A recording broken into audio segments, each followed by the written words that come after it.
दिंडीतला तुमचा एखादा अनुभव आम्हाला प्रसंग आनंदाचा तुम्हाला आतापर्यंत लक्षात राहिला असं सांगू शकता का?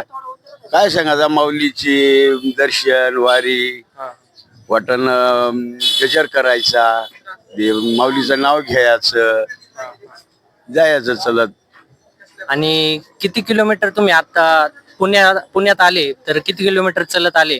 पुण्या आपलं आळंदीहून पुण्याला आल्या ती 40 किलोमीटर आल्या. आणि आता इथून सासवड आपले सासवड. हा हा. तुमचा काही अनुभव असला तर सांगू शकता का? काही म्हणजे आनंद प्रसंग तुमच्या लक्षात राहिलाय 7 वर्षाचा एखादा आठवतोय तुम्हाला? आता आठवायचं काय, म्हणजे आता माऊलीचं ध्यान देणं, माऊलीचं दर्शन घेणं, माऊलीचे हे करणं, माऊलीचे चिंतन करणं पंढरपूर पर्यंत. पंढरपूरचं दर्शन विठोबा रुक्माईचं केलं की आम्ही घराकडे जाता. दर्शन तुम्ही रांगेत लागून घेणार आहे की मुख दर्शन घेणार? नाही, रांगेत लागून घेतलं. रांगेत लागायला किती तास लागते दर्शन घ्यायला? आम्हाला 9 तास लागलं. हा. बरं, ठीक. नामदेवराव लखे. आणि किती वर्ष झालं तुम्ही वारी करताय? मी 2014 पासून वारी करतो सतत. लॉकडाऊन मध्ये 2 वर्ष बंद होती. आणि लॉकडाऊनच सोडून कधी वारी चुकली नाही ना तुमची? कधीच चुकली नाही वारी आमची, कधीच चुकली नाही वारी.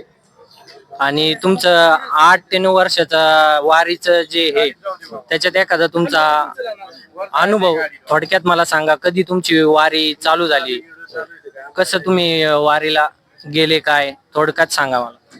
आम्ही 2014 पासून वारी चालू केली. ती सतत वारी चालू आहे. आणि पांडुरंगाच्या कृपेने आम्हाला कशाचीच काही कमी पडत नाही. किती वारा राहो, पाणी राहो, पाऊस राहो, काही राहो, आणि सगळं आमचं समाधान आहे. आमचं सगळं काही आहे ते आमचं नंबर 1 वर चालते पांडुरंगाच्या कृपेने. सतत त्यानं पांडुरंग आमच्या पाठीशी आहे. आम्हाला पाणी राहो, पाऊस राहो, आम्हाला काही त्रास होत नाही, काही होत नाही. जेवढी वारीची ओढ आहे, जशी आषाढी वारी जवळ जवळ येते तशी आम्हाला कधी कधी पंढरपूरला आवडते. सगळी वारीची ओढ आमच्या मागे लागते.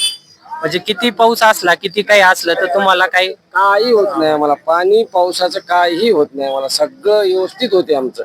म्हणजे तुमच्या पाठीशी पांडुरंग आहे? पांडुरंग पाठीशी आहे, सदैव आमच्या पाठीशी पांडुरंग आहे. पांडुरंगाच्या कृपेने आम्हाला कशाचीच काही कमेंट पडत नाही. यावर्षी एवढा पाऊस कमी म्हणले, पांडुरंगाच्या कृपेने भरपूर पाऊस झाला. इंद्रायणी नदीला पाणी आलं, सगळं धुवून नेलं, टोटल धुवून नेलं. आणि ज्यावेळेस पालखी निघत होती त्यावेळेस पूर्ण पाऊस ओसरला आणि माऊलीला रस्ता दिला, रस्ता क्लिअर केला माऊलीला. आमच्या समोरची घटना, आम्ही तिथं होतो. आम्ही आमच्या डोळ्यानं बघितलं. आम्ही ज्या वेळेला दर्शनाला गेलो त्यावेळेला पाणी होतं, ज्या वेळेला माऊली निघते त्यावेळेला पूर्ण पाणी कमी झालं. नजरेने एवढा पांडुरंगाची कृपा आहे आणि माऊलीची कृपा. माऊलीच्या वाटेने आम्हाला काहीच कमी पडत नाही. कशीच कुठेही झोपता, रस्त्यात झोपो, कुठं रात्र राहो, बेरात्र राहो, आम्हाला कशाचीच काही अडचण येत नाही. आणि माऊली आम्हाला काहीच जाणवू देत नाही कोणतंच. सगळं आमचं समाधान आहे.